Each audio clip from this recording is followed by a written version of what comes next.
তো আজকে আমরা ফেল নিয়ে একটু আলোচনা করব। এখানে আজকে যে আলোচনাগুলো করব এগুলো ইনশা আপনারা সকলে ইনশাআল্লাহ আশা করি মুখস্থ করে আসবেন। লেখাগুলো আমার কমপ্লিট হয় নাই, যতটুকু হয়েছে ততটুকু ইনশাআল্লাহ আপনারা নিজ দায়িত্বে পড়ে আসবেন। তো আজকে আমরা ফেল নিয়ে আলোচনা করব। ফেল এর বহুবচন হচ্ছে ফাল। ফেলের বহুবচন হচ্ছে আফআল। তো রূপান্তর যোগ্যতা ও অরূপান্তর যোগ্যতার দিক থেকে ফেল দু প্রকার।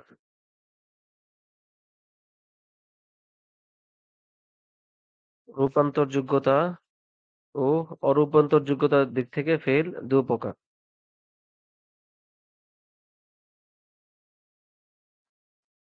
রূপান্তর মানে হলো, ধরেন আল ফাইলু একটি মাসদার, একটি শব্দ যার অর্থ হচ্ছে করা। তো আল ফাইলু এই শব্দ থেকে ফাআলা, ইয়াফআলু, ইফআল, লা তাফআল, ফাইলুন, মাফউলুন, এই যে বিভিন্ন আরবি শব্দ গঠিত হচ্ছে, এই আল ফাইলুকে পরিবর্তন করে এর মধ্যে রূপান্তর ঘটিয়ে তে এখানে আমরা এই জাতীয় রূপান্তর নিয়ে আলোচনা করছি। তো এই জাতীয় রূপান্তরের যোগ্যতা রয়েছে। আহ এই দিক থেকে ফেল দুই প্রকার। তো প্রথম প্রকার হচ্ছে মুতাসররিফ, অর্থাৎ এমন ফেল যে ফেলের মধ্যে রূপান্তর ঘটে, রূপান্তর যোগ্যতা রয়েছে। আর দ্বিতীয় প্রকার হচ্ছে জামেদ, অর্থাৎ এমন ফেল যে ফেলগুলোর মধ্যে রূপান্তর যোগ্যতা নেই। এখানে আমার লেখা শেষ হয় নাই, উদাহরণ নিয়ে আসা হয় নাই। যেমন একটু আগে আমি উদাহরণ দিয়েছি আল ফেলু। আল ফেলুর মধ্যে রূপান্তর যোগ্যতা রয়েছে, যার কারণে আল ফেলু থেকে ফাআলা, ইয়াফআলু, ইফআল, লা তাফআল, এই জাতীয় বিভিন্ন ফেল গঠন হচ্ছে। কিন্তু আবার আপনি এমন অনেক ফেল রয়েছে, যেমন আসা, কারুবা, আউসাকা, এই ধরনের বিভিন্ন ফেল রয়েছে যে ফেলগুলো একটি মাত্র রূপ ব্যবহার হয়, বিভিন্ন রূপ মানে রূপান্তর হয় না। তো এই হলো রূপান্তরের দিক থেকে ফেল দু প্রকার। তারপরে হলো কালের দিক থেকে ফেল তিন প্রকার। এটা নিয়ে আমরা পূর্বে বিস্তারিত পড়েছি, আপনারা প্রত্যেকেই স্মরণে আছে। তারপরে হলো মাফউলে বিহির, দাবি করার দিক থেকে ফেল দু প্রকার। মাফউলে বিহি আসলে কাকে বলে? আমরা যারা বাংলা ব্যাকরণ জানি, বাংলা ব্যাকরণে ভার্ব কে বলা হয় ক্রিয়া, ফেল কে বলা হয় ক্রিয়া। আর ফেল যার দ্বারা সংগঠিত হয় যাকে তাকে বলা হয় কর্তা বা ফাইল, ইংরেজিতে সাবজেক্ট। ফেল একজন কর্তা, ফেলটা যে সংগঠিত করে, করার পরে এই ফেলটা যার উপর পতিত হয়, হ্যাঁ, ফেলের কাজটা যার উপর পতিত হয়, আরবি ব্যাকরণে তাকে বলা হয় মাফউলে বিহি। যার উপর ফেল সংগঠিত হয়, ফেলের কাজটা যার উপর পতিত হয়, তাকে বলা হয় মাফউলে বিহি। ইংরেজিতে একে অবজেক্ট অধিকাংশ সময় বলা হয়, অবজেক্টই মাফউলে বিহি। আর বাংলা ব্যাকরণে একে কি বলা হয়? বাংলা ব্যাকরণে একে বলা হয় হলো কর্ম। এটা নিয়ে আমি বিস্তারিত আলোচনা করেছিলাম, কোথায় জানি, এখানে দেখছি না।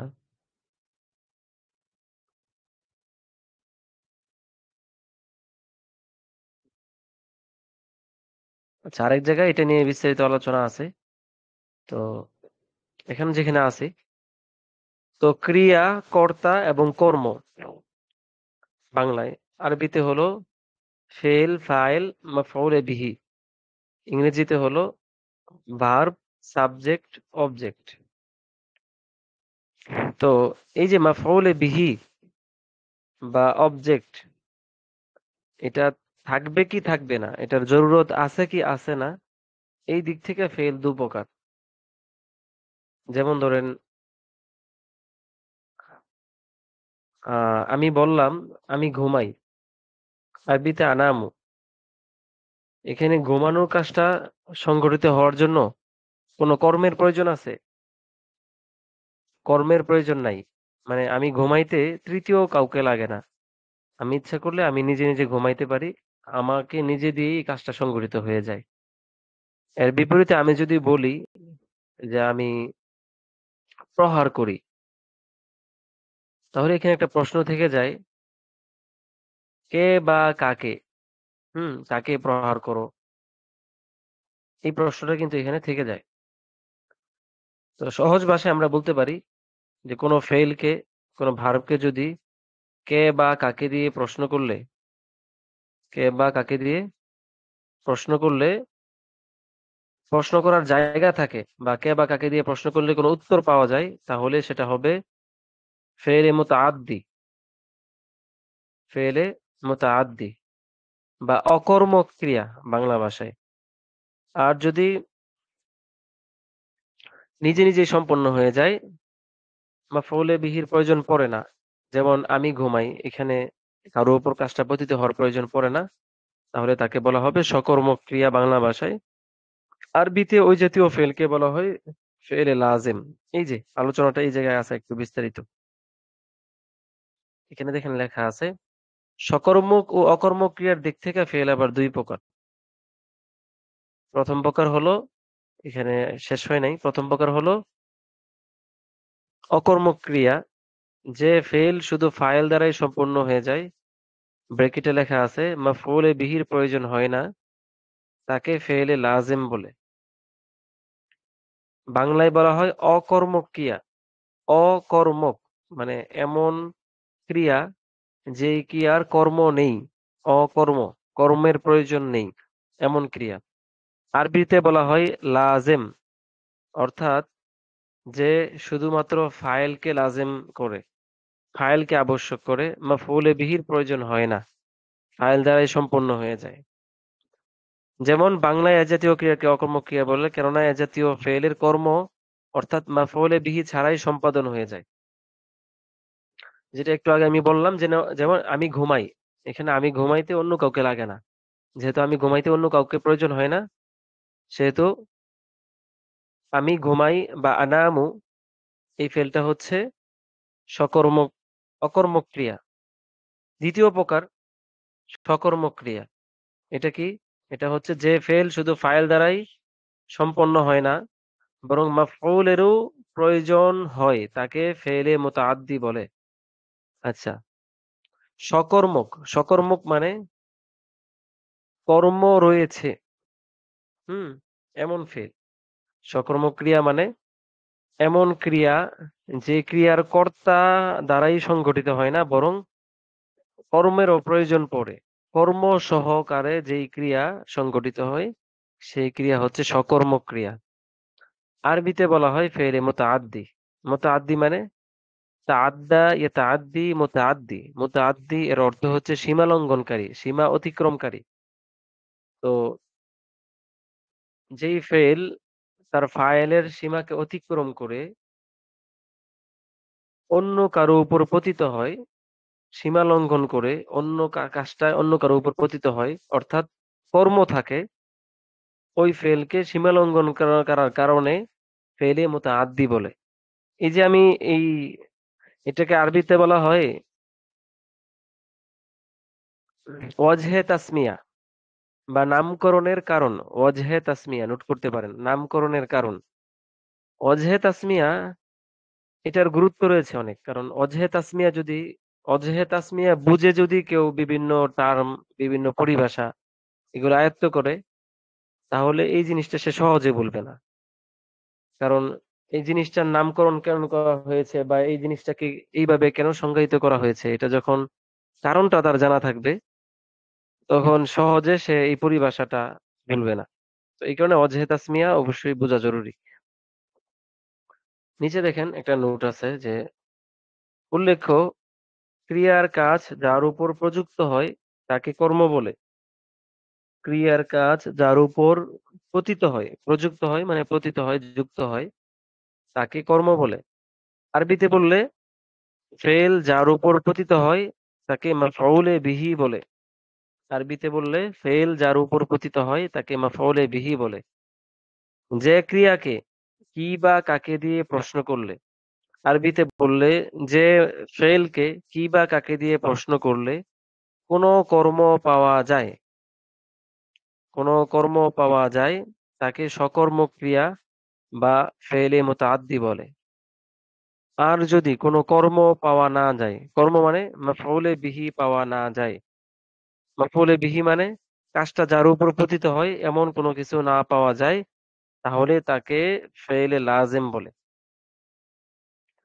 তো উদাহরণ আমি আপনাদেরকে বলেছি, যেমন আন্নাউমু ঘুমানো একটা মাসদার, এই মাসদার থেকে আনামু আমি ঘুমাই, এই যে ফেলটা গঠিত হলো, এই ফেলটা হচ্ছে ফেলে লাজেম বা অকর্মক ক্রিয়া। কেন? কারণ এই ফেলটা সংঘটিত হতে কোনো মাফউলের প্রয়োজন হয় না, কোনো কর্মের প্রয়োজন হয় না।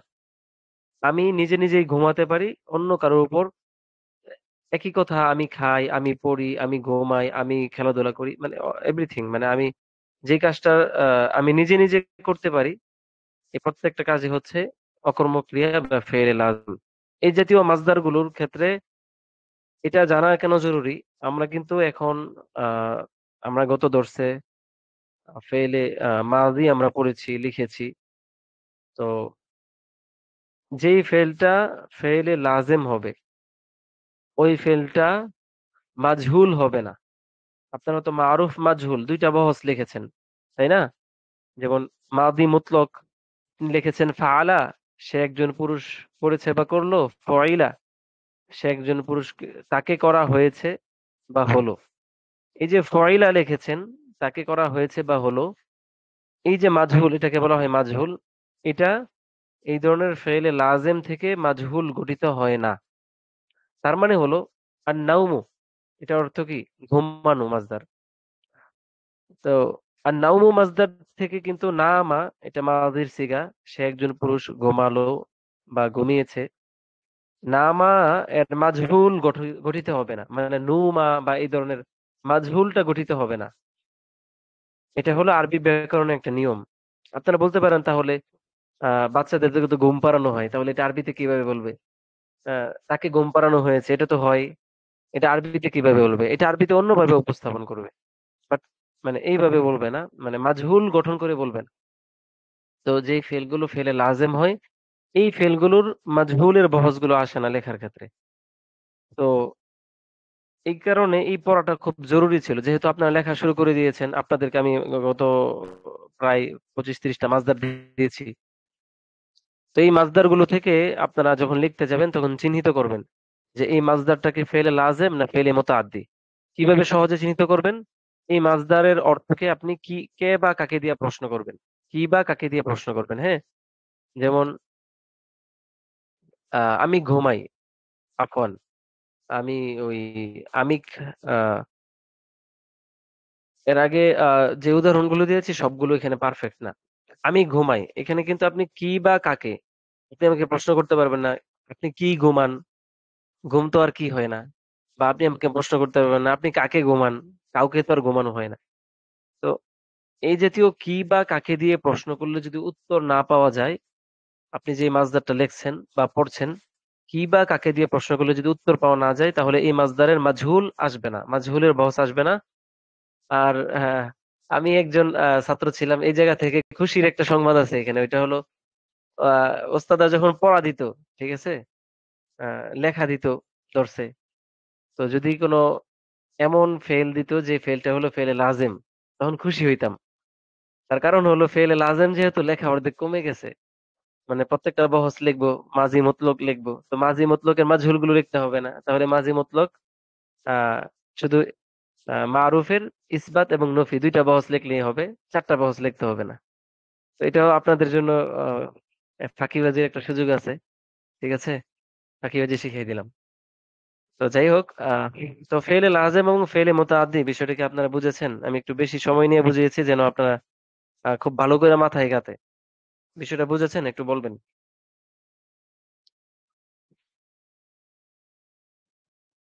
আপনাদেরকে তো আনমিউট করেছি যারা।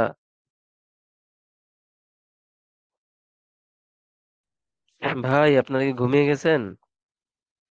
জি ওস্তাদ, জি বুঝতে পারছি। জি ভাই, বুঝতে পারছি আলহামদুলিল্লাহ। আচ্ছা, তো এই হলো ফেলে রাজ এবং ফেলে মুতাআদ্দি, এটা 3 ভাষার ব্যাকরণেই আছে। এই পড়াগুলো তো আমরা আগেই পড়েছি যে আহ ফেল ফেলের বহজগুলো 2 প্রকার, ফেলে মারুফ, ফেলে মাজহুল। ফেলে মারুফ এটা বোঝার জন্য আপনাদের সহজার্থে আমরা ইংরেজিতে একটিভ ভয়েস পড়েছি, তাই না? একটিভ ভয়েস যারা পড়েছে, আল ফেলুল মারুফ মানে হলো ইংরেজি ব্যাকরণে একটিভ ভয়েস বা কর্তৃবাচক ক্রিয়া বাংলা ব্যাকরণে। মানে এমন ফেল যে ফেলের কর্তা উল্লেখ থাকে, ফাইল উল্লেখ থাকে। আর ফেলে মাজহুল এটা হচ্ছে পেসিভ ভয়েস। হ্যাঁ, অর্থাৎ হ্যালো, হ্যাঁ, তো ফেলে মাজহুল হচ্ছে, আল ফেলুল মাজহুল হচ্ছে কর্মবাচ্য ক্রিয়া। উম, যেটা কর্মের উপর নির্ভরশীল ক্রিয়া। অর্থাৎ এমন ফেল যে ফেলের কর্তা ফাইল উল্লেখ থাকে না, এবং ফাইলের জায়গায়, এখানে দেখেন এই বিষয়টা লক্ষণীয়, বরং তদস্থলে মাফউলকে উল্লেখ করা হয়ে থাকে। ফাইল উল্লেখ থাকে না এতটুকু সীমাবদ্ধ না, ফাইলের পরিবর্তে মাফউলকে, এটাকে আরবি ব্যাকরণের ভাষায় বলা হয় নায়েবে ফাইল, ফাইলের সহকারী, নায়েবে ফাইল। তো মাফউল, এই মাফউলটা মূলত থাকে নায়েবে ফাইল, নায়েবে ফাইলকে উল্লেখ করা হয়। যেমন আহ আমি বললাম উকিলা, হুম, তাকে খাওয়ানো হয়েছে।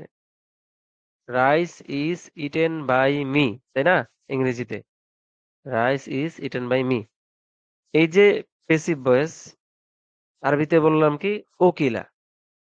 তো এখানে উকিলা বা rice is eaten by me, তো আমাকে ভাত খাওয়ানো হয়েছে, আর কে খাওয়াইছে, মানে খাওয়ানোর কাজটা কে করেছে, এটা কিন্তু কর্তা এখানে উল্লেখ নাই।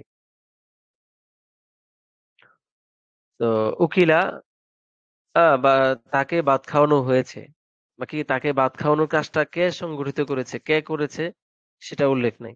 তো যেখানে ফাইল উল্লেখ না থাকে, বরং ফাইল যার উপর পতিত হয় সেটা উল্লেখ হয়, মাফউল বা নায়েবে ফাইল উল্লেখ থাকে, এই জাতীয় ফেলকে ফেলে মাজহুল বলে। তারপরে ফেলের আরো 2টা প্রকার আমরা বহস গুলো পড়ছি, ফেলে মুসবাত, ফেলে মানফি। হা এবং না বাচকের দিক থেকে ফেল 2 প্রকার। আর ফেল মুসবাত হচ্ছে হা সূচক বা এফার্মেটিভ, আমরা এফার্মেটিভ সেন্টেন্স পড়েছি, নেগেটিভ সেন্টেন্স পড়েছি। তো হা সূচক অর্থ প্রদান করে যে ফেলগুলো তাকে ফেলে আল ফেলুল মুসবাত বলে, আর ফেলুল মানফি বলা হয় যেগুলো না সূচক অর্থ প্রদান করে। আচ্ছা, যাক।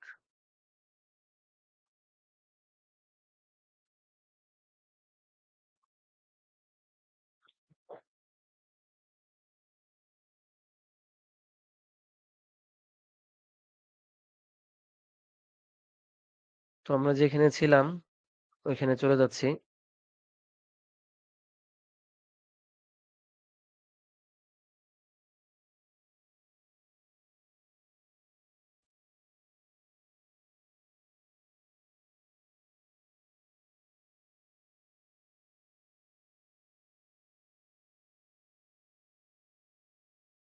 আচ্ছা, তারপরে হুম,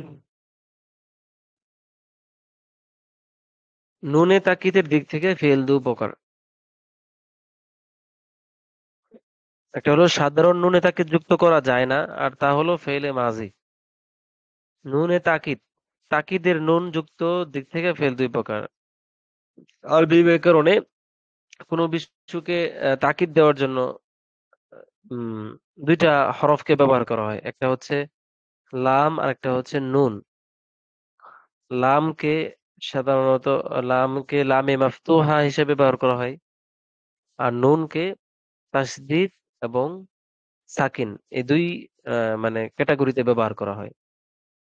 তো নুনে তাকিদের দিক থেকে মানে নুনে তাকিদ ব্যবহারের দিক থেকে ফেল দু প্রকার। একটা হচ্ছে সাধারণত নুনে তাকিদ যুক্ত করা যায় না, এটা হচ্ছে ফেলে মাজি। আর নুনে তাকিদ যুক্ত করা যায়, উল্লেখ্য নুনে তাকিদ দু প্রকার, যা আমরা পূর্বে আলোচনা করেছি, মানে যেটা মাত্র বললাম আর কি, যে আহ তাসদিদ যুক্ত নুন, এটাকে বলা হয় নুনে থকিলা, বা তাকিলুন অর্থ হলো ভারী, হ্যাঁ, ওজনদার। তো আর নুনে থাকিলা মানে হচ্ছে ওই নুন যেটা ভারী, মানে হচ্ছে যে নুনটা দুইবার পড়া হয়, অজহে তাসমিয়াটা, যে নুনটা দুইবার পড়া হয়, দুইবার পড়া হয় যেহেতু এটা একটা ওজনদার নুন, এটা একটু ভারী নুন, তো এটাকে আরবিতে নামকরণ করা হয়েছে আর নুনু থাকিলা, হ্যাঁ, নুনে থাকিলা বলা হয়। আর দ্বিতীয় প্রকার হচ্ছে নুনে খফিফা, খফিফ মানে হালকা। তো যে নুনটা শুধুমাত্র সাকিন যুক্ত থাকে, সাকিন হালকা জিনিস, এটা একবার পড়া হয় এবং এটা হালকা, এই কারণে এই দ্বিতীয় প্রকার নুনকে বলা হয় নুনে খফিফা। তো তাকিদের যে দুই প্রকার নুন রয়েছে, নুনে সাকিলা এবং নুনে খফিফা, এই দুইটা নুন যুক্ত করা যায় এই জাতীয় ফেল।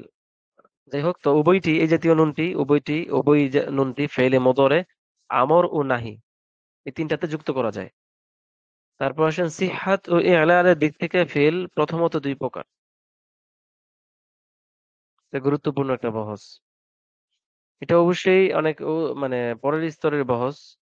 তো যেহেতু প্রসঙ্গক্রমে আজকে আমরা পিছনের পড়াগুলো আদায় করি নাই, এই কারণে আমি চাচ্ছি না আপনাদেরকে পিছনের পড়াগুলো দিতে। যে পড়াটা গত সপ্তাহে দিয়েছি ফেলে মাদির, এই পড়াটাই দয়া করে যারা আদায় করেন নাই তারা আদায় করবেন, আর যারা আদায় করেছেন মানে লেখা দিয়েছেন, তাদেরও সম্ভবত সবগুলো লেখা দেন নাই। হয়তো যদি 10-12টা থাকে, হয়তো 5-7টা লিখেছেন। আপনাদেরও বাকি আছে আমি জানি। আমি মোটামুটি যারা লেখা জমা দিয়েছেন সকল লেখাই দেখেছি। তো এই কারণে আগামী সপ্তাহে অবশ্যই অবশ্যই বাকি পড়াটা পূর্ণ করবেন এবং সবগুলো মাসদার দিয়ে আপনারা প্রচুর পরিমাণ গর্দান টানবেন। মানে যে গর্দান বলতে প্রচুর পরিমাণ যেই তাসরিফ গুলো আছে, রূপান্তর গুলো আছে, এগুলো প্রচুর পরিমাণ পড়বেন।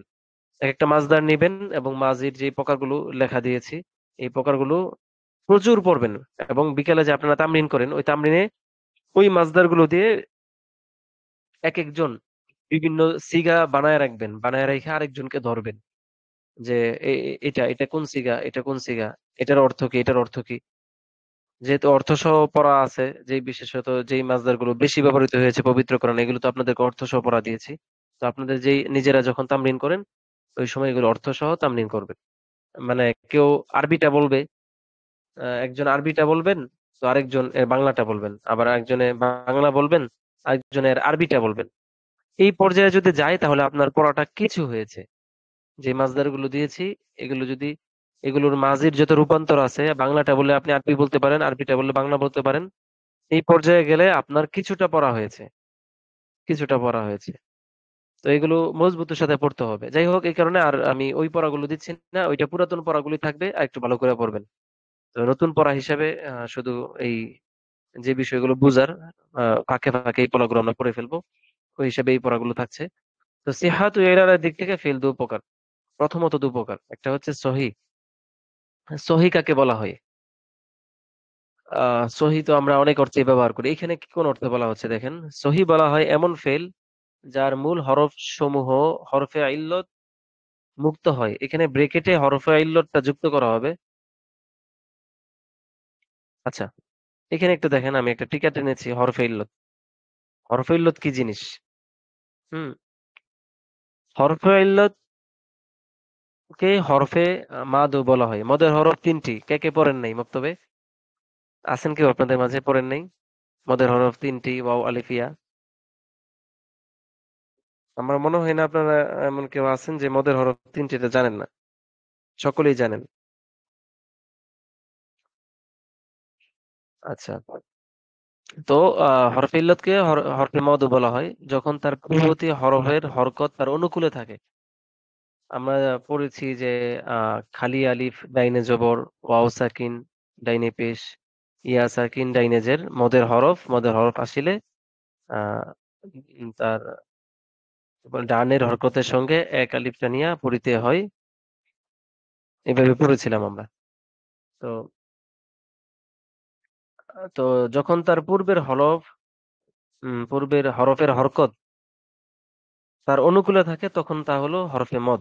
যেমন যে উদাহরণগুলো বা, বু, বি, হ্যাঁ, নো, হি, হা, পবিত্র কোরআনের উদাহরণ এটা। তাছাড়া তাকে হরফে লিনও বলা হয়। হরফে লিন কখন বলা হয়?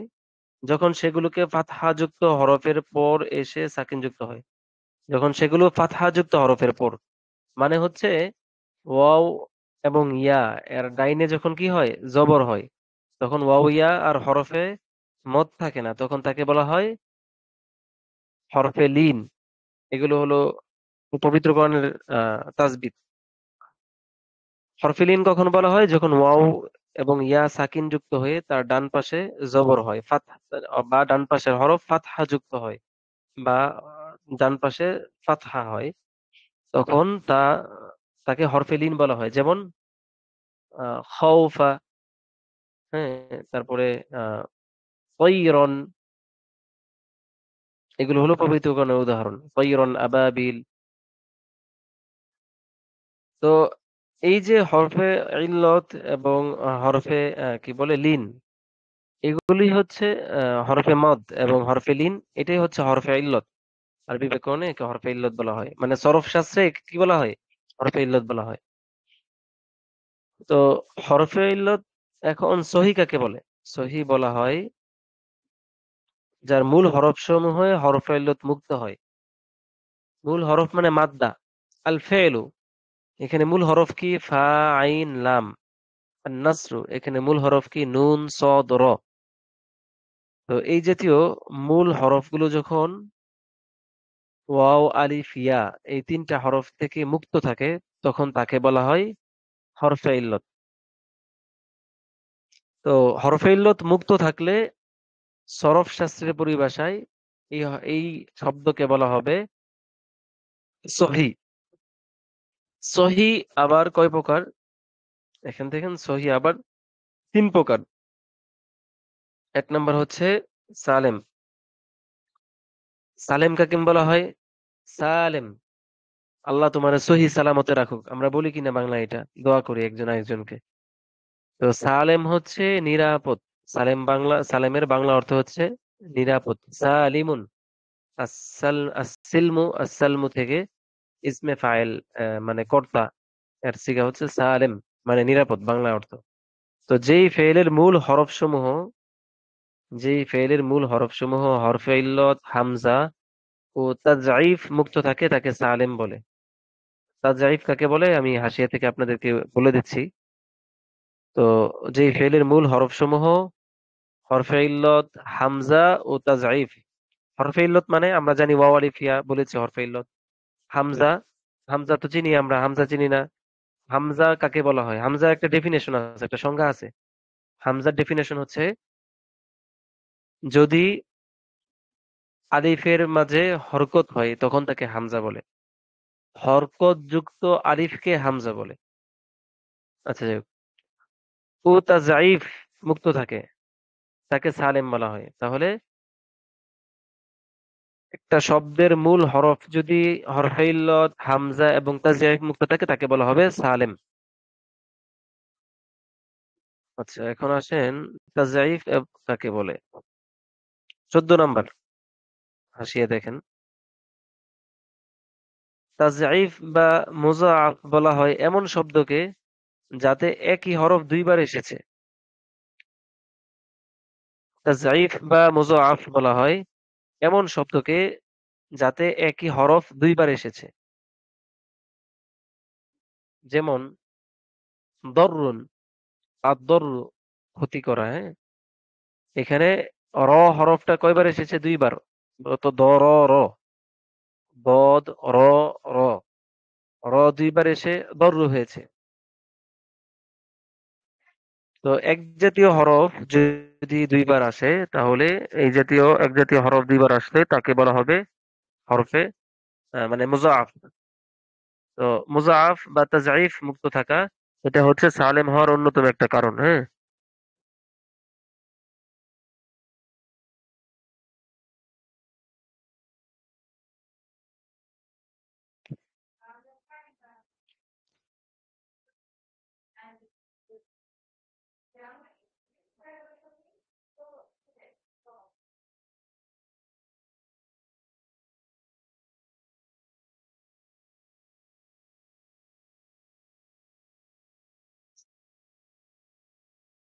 রেকর্ড হইতেছে তো আবার ইউটিউবে আপলোড হইবে, আবার আপনার কণ্ঠ সহ আপলোড হইবে। কি সমস্যা?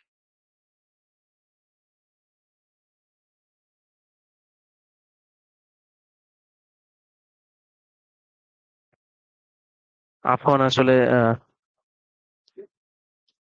বাসার নয়, চলে গেছে। আচ্ছা, আমরা যেটা পড়ছিলাম, উম সালেম, হ্যাঁ সালেম নিয়ে পড়ছিলাম। তো সালেম বলা হয় হরফে ইল্লত হামজা ও তাজঈফ মুক্ত থাকলে তাকে সালেম বলা হয়। যেমন যেমন যে উদাহরণটা আমরা একটু আগে পড়েছি আল ফেলু, এটাই। ফা আইন লাম, এখানে হরফে ইল্লত নাই। ফা আইন লাম, এখানে কোনো হরফে ইল্লত আছে, মানে ওয়াও আলিফ ইয়া আছে? একটু বলবেন। নাই। তারপরে হামজা আছে, ফা আইন লাম আল ফেলু, এখানে হামজা অক্ষরটা আছে? একটু কথা বলেন, যাতে সুযোগ আছে, তো আওয়াজ দেন। নাই, নাই। আচ্ছা, তারপর তাজঈফ। তাজঈফ মানে আমরা কি করেছি, একই হরফ দুইবার মানে মূল হরফে একই হরফ দুইবার আসা। যেমন দল্লু, প্রদভস্ত হওয়া। আদল্লু অর্থ কি? প্রদভস্ত হওয়া। দল্লা ইয়াদিল্লু, হ্যাঁ। ওয়ালাদ-দাল্লিন আমরা পড়ি। তো দল্লা, আদল্লু এই শব্দটা এখানে দলালা, হুম, লামটা দুইবার এসেছে। কিন্তু আল ফেলু, এখানে কি কোনো অক্ষর দুইবার এসেছে? কোনো হরফ আসেনি। তাহলে আল ফেলু এটা হরফে ইল্লত মুক্ত, হামজা মুক্ত, তাজঈফ মুক্ত। তো এই আল ফেলুকে বলা হবে সালেম। আচ্ছা আসেন অন্য একটা শব্দ দিয়ে, আন নাসরু। নুন সদ র, নুন সদ র, এখানে কি হরফে ইল্লত আছে? এখানে কি হামজা আছে? এখানে কি তাজঈফ আছে? নাই। না থাকার কারণে নাসর, আন নাসরু, নাসর ইয়ানসুরু, এটাও কি সালেম। তারপরে আসেন তাজঈফ বা মুযাফ। তো একটু আগে আমরা পড়লাম যে তাজঈফ বা মুযাফ বলা হয় এমন শব্দকে, একই হরফে, একই হরফ যদি কোনো শব্দের মধ্যে দুইবার আসে। যেমন আদ-দল্লু, এটা আবার দুই প্রকার। প্রথম হচ্ছে সোলাসি, দ্বিতীয় হচ্ছে রুবাই। সোলাসি হলো আহ আইন ও লাম কালিমা একই জিনসের হওয়া। যেমন আদ-দল্লু, ফা আইন লাম। আমরা ফা কালিমা, আইন কালিমা, লাম কালিমা পড়েছি, মনে আছে আপনাদের? ফায়ের বরাবর যেটা আসে এটা ফা কালিমা, আইনের বরাবর যেটা আসে আইন কালিমা, লামের বরাবর যেটা আসে লাম কালিমা। তো আইন ও লাম কালিমা যদি একই জিনসের হয়, মানে একই হরফ হয়, এক জাতীয় হয়, তাহলে তাকে বলা হবে সোলাসি, মুজাফের সোলাসি প্রকার। যেমন আব্দুল্লু, দলালা। ফা কালিমা কি? দদ। আইন কালিমা কি? লাম। লাম কালিমা কি? লাম। তাহলে আব্দুল্লু এর দ্বিতীয় যে লামটা আছে, লামটা দুইবার এসেছে। লামটা আইন এবং লাম কালিমার জায়গায় এসেছে, তাই না?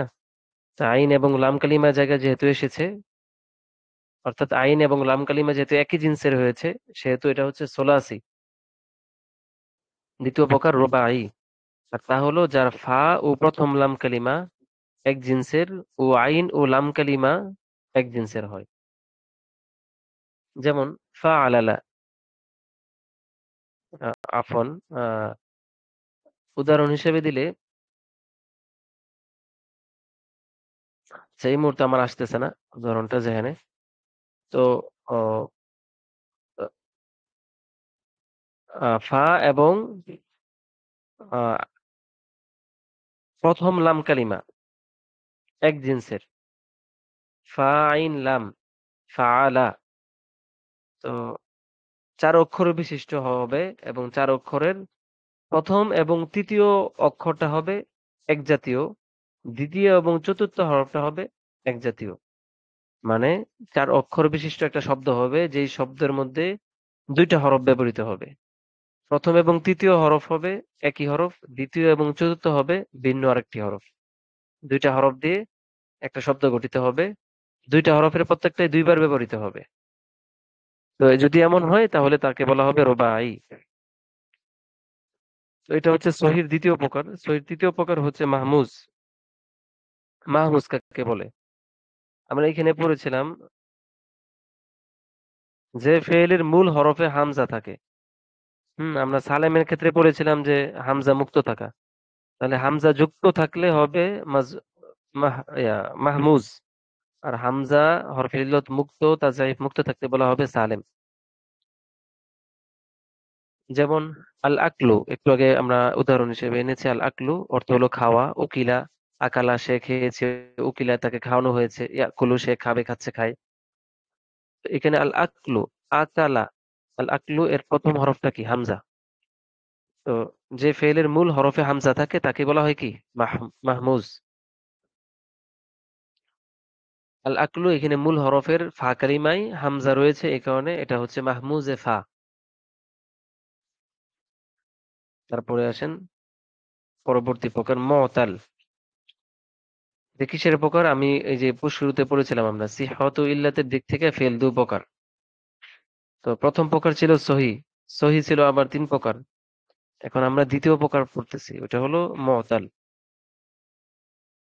দ্বিতীয় প্রকার হচ্ছে মুতাল। মুতাল কাকে বলে? যে ফেল কোন মূল হরফে হরফে ইল্লত থাকে তাকে মুতাল বলা হয়। মুতাল আবার পাঁচ ভাগে বিভক্ত। মূল হরফে হরফে ইল্লত মানে, যেমন আন-নাউমু, নুন ওয়াও মিম। তো মূল হরফের মধ্যে আইন কালিমা ওয়াও রয়েছে। তারপর আল খাউফু, এখানে মূল হরফের আইন কালিমায় ওয়াও রয়েছে।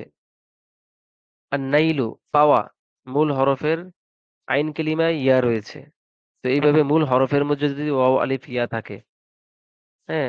আল কওলু অর্থ বলা, আল কওলু অর্থ বলা, এখানে মূল হরফের আইন কালিমায় ওয়াও রয়েছে। তো এই জাতীয় মূল হরফের মধ্যে যদি হরফে ইল্লত থাকে তাহলে তাকে বলা হবে মুতাল। মুতাল পাঁচ ভাগে বিভক্ত। প্রথমটা হলো যে শব্দের ফা কালিমায় হরফে ইল্লত থাকে তাকে মিসাল বলা হয়। ফা কালিমায় হরফে ইল্লত থাকলে তাকে মিসাল বলা হয়। এখানে একটা দেখেন ইয়া নিয়েছি, একটা হাসিয়া টেনেছি নিচে, 16 নম্বর হাসিয়া নিচে দেখেন, ফা কালিমায় কখনোই আলিফ আসবে না। ফা কালিমাতে কখনোই আলিফ আসবে না, কেননা আলিফ একটি সাকিনযুক্ত হরফ। আর কোন শব্দ সাকিনযুক্ত হরফ দিয়ে শুরু করা যায় না। তাহলে মিসাল, মিসাল যেটা আমরা পড়ছি, যে যে শব্দের ফা কালিমায় হরফে ইল্লত থাকে, তো এখানে হরফে ইল্লত দ্বারা উদ্দেশ্য হবে ওয়াও এবং ইয়া। যেহেতু ফা কালিমায় আলিফ আসা সম্ভব না, সেহেতু হরফে ইল্লত দ্বারা উদ্দেশ্য হলো ওয়াও এবং ইয়া। তো প্রথম শব্দ যদি ওয়াও এবং ইয়া থাকে তাহলে একে বলা হবে মিসাল। তারপর যদি প্রথম শব্দ নয়, দ্বিতীয় শব্দ মানে ফাআলা এর আইন কালিমায় হরফে ইল্লত থাকে তাকে বলা হবে আজওয়াফ। আর যদি লাম কালিমায় হরফে ইল্লত থাকে তাকে বলা হবে নাকিস। তারপরে 4 নম্বর প্রকার হচ্ছে লফিফে মাফরুক। এটা হলো ফা এবং লাম কালিমায় যদি একত্রে হরফে ইল্লত থাকে তাকে বলা হবে লফিফে মাফরুক। 5 নম্বর হচ্ছে লফিফে মাকরুন। আইন এবং লাম কালিমায় হরফে ইল্লত থাকে তাকে লফিফে মাকরুন মাফরুক বলা হবে। এগুলো আমি উদাহরণ সহ দিয়ে দিব ইনশাল্লাহ, আপনাদের স্ক্রিনশট দিয়ে দিব, নোটটা লিখে সম্পূর্ণ করে ইনশাল্লাহ এই সপ্তাহের মধ্যে দিয়ে দিব আপনাদেরকে স্ক্রিনশট। আপনারা উদাহরণ সহ মুখস্থ করে ফেলবেন, এখানে যা লেখা আছে উদাহরণ সহ মুখস্থ করে ফেলবেন। আমি উদাহরণগুলো লেখার সময় উদাহরণ লিখে তারপর একটু বুঝিয়ে দিব ইনশাল্লাহ, আপনারা উদাহরণ থেকে মুখস্থ করে নেবেন। তো সর্বশেষ এই পড়াটা তো আমরা পড়েছি যে মাফউলে বিহি দাবি করার দিক থেকে ফেল দু প্রকার। একটা হচ্ছে লাজেম, এমন ফেল যা ফাইল দিয়ে পূর্ণ হয়ে যায়, মাফউলে বিহির প্রয়োজন হয় না, আমরা পড়েছি একটু আগে। একটা হলো মুতাআদ্দি, এমন ফেল যা ফাইল দ্বারাই পূর্ণ হয় না, বরং আহ, এক বা একাধিক কি মাফউলের প্রয়োজন পড়ে, তাকে ফেলে মুতাআদ্দি বলা হয়। উল্লেখ্য মাজহুলের ফেলের শুধু মুতাআদ্দি থেকে তৈরি হয়, লাজেম থেকে তৈরি হয় না। যেটা আমি আগেই বলেছি আপনাদেরকে যে মাজহুলের সিগাগুলো আসবে ফেলে মুতাআদ্দি থেকে, ফেলে লাজেম থেকে মাজহুলের সিগা আসবে না। আর ফেলে লাজেম এবং মুতাআদ্দি আমরা নির্ণয় কিভাবে করব? কি বা কাকে দ্বারা প্রশ্ন করে ফেলকে আমরা ফেলে লাজেম না মুতাআদ্দি এটা নির্ণয় করব। তো আজকে যে বিষয়গুলো আমরা পড়লাম এখানে, ফেলের কিছু জরুরি জ্ঞাতব্য বিষয় নিয়ে, যে ফেল কোন দিক থেকে কয় প্রকার। ফেলের বিভিন্ন দিক রয়েছে, রূপান্তরের দিক থেকে, হ্যাঁ, তারপরে মাফউলে বিহি দাবি করার দিক থেকে, তারপরে নুনে তাকিদ যুক্ত হওয়ার দিক থেকে, তারপরে সিহহাত ও ইল্লাতের দিক থেকে। হ্যাঁ, এই চারটা দিক থেকে ফেলের কি কয় প্রকার এগুলো আমরা পড়েছি। তো আগামী দর্সে আপনাদের কাছে আশা রাখবো ইনশাল্লাহ আপনারা এই চারটা বিষয় ভালো করে মুখস্থ করে আসবেন। আর যেই পড়াগুলো গত সপ্তাহে ছিল এই পড়াগুলো আমি আবার একটু এখান থেকে দেখে দিচ্ছি কি ছিল। অনেকে হয়তো নতুন আসছেন, গত সপ্তাহে ছিলেন না অনেকেই, তো একটু পড়াটা দেখিয়ে দিচ্ছি। গত সপ্তাহে আমাদের পড়া ছিল ফেলে মাদি, হ্যাঁ, এই যে মাজি মতলকের যে সিগাগুলো, এই সিগাগুলো সবগুলো প্রকার লেখা অর্থ সহ, হ্যাঁ, মাজি, মারুফ, মাজহুল, মানফি, মুসবাত সবগুলো। তারপরে হলো শুধু মাজি মুতলকই দিয়েছি, তাই না? কে আছেন গত সপ্তাহে দর্শ করেছেন? মাজি বাইদ দিয়েছিলাম। না। আচ্ছা ঠিক আছে, তো মাজি মুতলক দিয়ে দিয়েছি। এই গত সপ্তাহের পড়াটা ইনশাল্লাহ আপনি আদায় করবেন না। পড়াগুলো দিয়েছিলাম কি দিয়ে, এটাও আমি ভিডিও যে রেকর্ড দিয়ে দিচ্ছি। পড়া ছিল এখানে যে আমরা মাজদার গুলো, এই যে মাজদার গুলো আছে, বাবে নাসর এনসুর সহির যে মাজদার গুলো রয়েছে, এই মাজদার গুলো থেকে যেগুলো ৬০-এর অধিক ব্যবহার হয়েছে সেগুলো লিখিত, এবং ৬০-এর সমস্ত মাজদার গুলো মৌখিক ভাবে গর্দান টানবেন, মানে এক একটা মাজদার নিবেন এবং মাজির সমস্ত সিগাগুলো পড়বেন। লিখিত পড়া ছিল হলো যেগুলো ৬০ বারের অধিক ব্যবহার হয়েছে। হ্যাঁ, এগুলো কেউ পারলে আরো কম পর্যায়ে, যেমন এই যে আল হুকমু ৮০ বার ব্যবহার হয়েছে। তারপরে আল খুরুজু বের হওয়া, আল খলকু সৃষ্টি করা, আল খুলুদু সর্বদা থাকা, স্থায়ী হওয়া, আদ দুখুলু আহ আদ যিকরু, আদ দুখুলু আদ যিকরু, তারপরে আর রিজকু, হুম, রাযাকা ইয়ারযুকু, তারপর আস সুজুদু সাজাদা ইয়াসজুদু, তারপরে হলো আহ আশ শুকরু শাকারা ইয়াশকুরু, আস সিদকু সাদাকা ইয়াসদুকু। এগুলো থাকবে হলো লেখা। এরপর আল ইবাদাতু আবাদা ইয়াবুদু, এগুলো হলো লেখা ছিল, যেগুলো ৬০ বারের অধিক ব্যবহার হয়েছে। তারপরে হলো আল কতলু কতালা ইয়াকতুলু, হত্যা করা। তারপরে হলো আল কুফরু কাফারা ইয়াকফুরু, গোপন করা, অস্বীকার করা, আল্লাহ তাআলাকে অস্বীকার করা বা অকৃতজ্ঞ হওয়া। তারপরে হলো আন নাসরু নাসরা ইয়ানসুরু, সাহায্য করা। তারপর হলো আন নাযরু, দেখা, পর্যবেক্ষণ করা, চিন্তা করা। নাযরা ইয়ানজুরু, দেখা, নাযরা সে দেখেছে, ইয়ানজুরু সে দেখবে, দেখছে। তারপরে হলো এই যে মাজদার গুলো, এগুলো আর কি আপনাদের পড়া। আমি মাজদার গুলো আগে একটা রেকর্ডে আপনাদের দিয়ে দিয়েছি, তারপরও আমি লাস্ট একবার বলছি, আপনারা একটু খেয়াল করেন। আল আল বুরুজু আল বারাজাতু, মাঠে বের হওয়া, বারাজা ইয়াবরুজু। আল বারদু, ঠান্ডা হওয়া, বারাদা ইয়াবরুদু। আল বুজুগু, উদিত হওয়া, বাজাগা ইয়াবজুগু।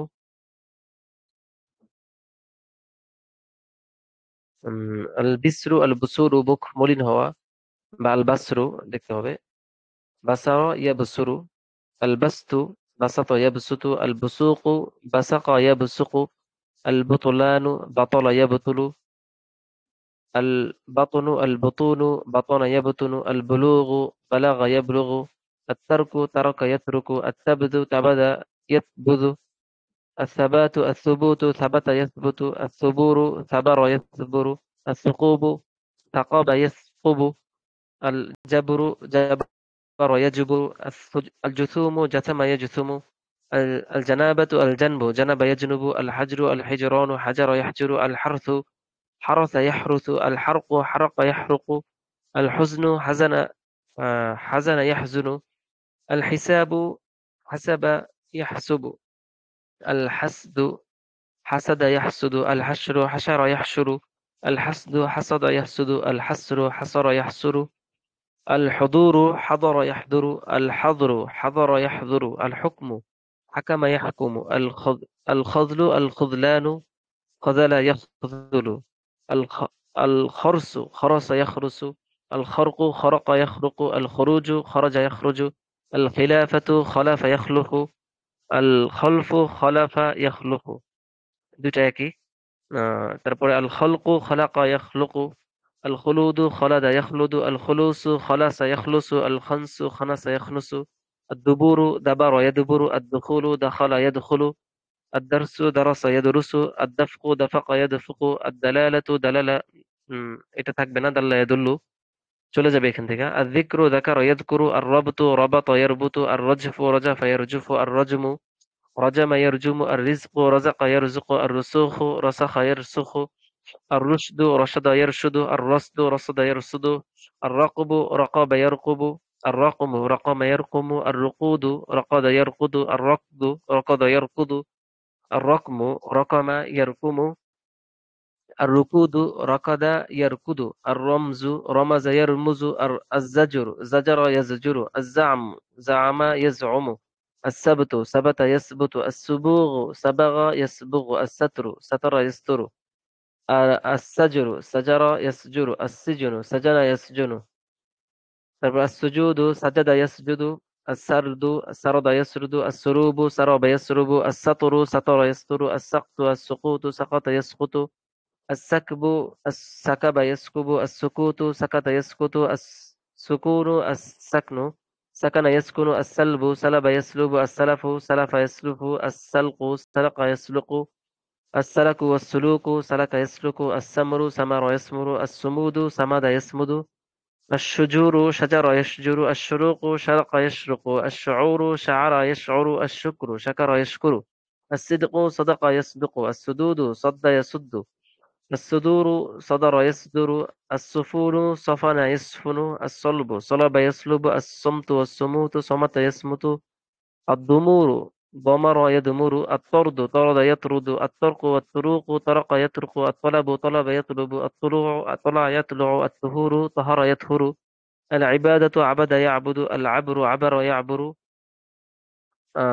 العثر عثر يعثر، العروج عرج يعرج، العزوب عزب يعزب، العضل عضل يعدل، العقم عقم يعقم، العكس والعكوث عكث يعكث، العمر عمر يعمر، العقم عقم يعقم، الغبور غبر يغبر، الغروب غرب يغرب، الغفلة غفل يغفل، الفتور فتر يفتر، الفجر الفجور فجر يفجر، الفرش فرش يفرش، الفرق والفرقان فرق يفرق، الفروغ فرغ يفرغ، الفساد فسد يفسد، الفسق الفسوق فسق يفسق، الفصول الفرط فصل يفصل، فرط يفرط، القطر قطر يقطر، القتل قتل يقتل، القدر قدر يقدر، القدم قدم يقدم، القعود قعد يقعد، القنوت قنت يقنت، الكتابة كتب يكتب، الكتم والكتمان الكتم يكتم، الكساد كسد يكسد، الكفر كفر يكفر، الكفل كفل يكفل، الكنود كند يكند، الكهل كهل يكهل، اللطف لطف يلطف، اللمس لمس يلمس، المرج مرج يمرج، المرود مرض يمرد، المكث مكث يمكث، المكر مكر يمكر، النبت نبت ينبت، النثر نثر ينثر، النذور نذر ينذر، النسل نسل ينسل، النشز نشز ينشز، النسر نسر ينسر، النض النضرة نضر ينضر، النذر نذر ينذر، النفث نفث ينفث، النفخ نفخ ينفخ، النفش نفش ينفش، النفل نفل ينفل، النفوذ نفذ ينفذ، النقر نقر ينقر، النقص نقص ينقص، النكث نكث ينكث، النكس نكث ينكث، الهجر هجر يهجر। এই হলো সবগুলো মাসদার। তো আশা করি আপনারা এই মাসদারগুলো, আমি তো মূল বিষয়গুলো পড়েছি। আপনারা যদি আরো পড়তে চান, মানে আপনারা আরো পড়তে চান কি, মানে আপনারা আমি যেভাবে বলেছি এইভাবে প্রত্যেকটা মাসদার মূলটা ঠিক রেখে মাঝির সমস্ত সিগাগুলো টানবেন। চারটা সিগা মাঝি মতলকের, চারটা বহসের সমস্ত সিগাগুলো প্রত্যেকটা মাসদার দিয়ে পড়বেন, এবং এবং সাইড বারের উপর লিখিত মাসদারগুলো, ব্যবহৃত মাসদারগুলো লিখবেন। পরস্পর আগামী এক সপ্তাহ ধরাধরি করবেন, অর্থ ধরবেন, একজন একজনকে অর্থগুলো মুখস্থ করে ফেলবেন, সাইড বারের অধিক যেগুলো লিখেছেন এগুলো থেকে একজন একজনকে অর্থ ধরবেন, আরবি বলবে, আরবি বলবেন, অর্থ বলবে। এই পর্যায়ের তামরিন করবেন ইনশাআল্লাহ, তাহলে ইনশাআল্লাহ হক আদায় হবে কিছুটা। যাই হোক, প্রায় রাত্র 11টা বেজে গেছে। আপনাদের কোনো প্রশ্ন থাকলে সংক্ষেপে প্রশ্ন করেন।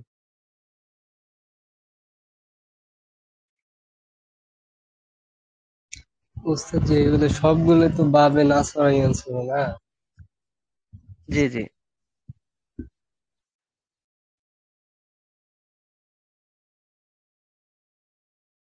জি জি, সবগুলো নাসরায়াং শুরু থেকে। আচ্ছা, আর কোনো প্রশ্ন?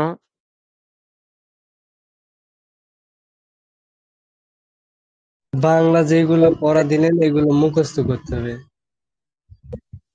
মধ্যে ৬০ বারের অধিক ব্যবহৃত গুলো মুখস্থ করবেন এবং লিখবেন। মাঝির ৪টা সিগা, ৪টা বহজ। আর ৬০ বারের কম ব্যবহৃত গুলো অবশ্যই বহজ টানবেন, এটাই পড়া থাকবে আর কি। টানবেন বলতে মানে সবগুলো মাঝদার দিয়ে পড়বেন, লেখা থাকবে ৬০ বারের অধিক ব্যবহার গুলো। আর কোনো প্রশ্ন আছে? না। সুবহানাল্লাহি ওয়া বিহামদিহি, সুবহানাকাল্লাহুম্মা বিহামদিকা, আশহাদু আল্লা ইলাহা ইল্লা আনতা, আস্তাগফিরুকা ওয়া আতুবু ইলাইক।